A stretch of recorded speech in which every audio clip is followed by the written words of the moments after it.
నా ప్రాణానికి ప్రాణమైన తెలుగు ప్రేక్షక దేవుళ్ళందరికీ నమస్కారం. ఈరోజు నా జీవితంలో ఎంతో సంతోషకరమైన రోజు.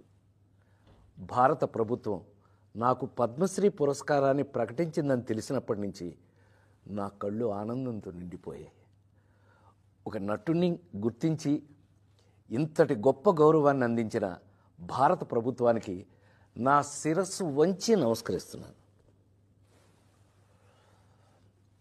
అలాగే నా పేరుని ఈ పురస్కారానికి సిఫార్సు చేసిన ఆంధ్రప్రదేశ్ ప్రభుత్వానికి, పెద్దలందరికీ నా ప్రత్యేక కృతజ్ఞతలు.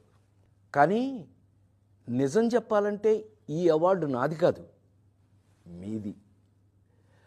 48 ఏళ్లుగా నన్ను ఒక నటుడిగా మాత్రమే కాకుండా మీ ఇంట్లో ఒక మనిషిగా, మీలో ఒకడిగా గుండెల్లో పెట్టుకుని చూసుకుంటున్నారు.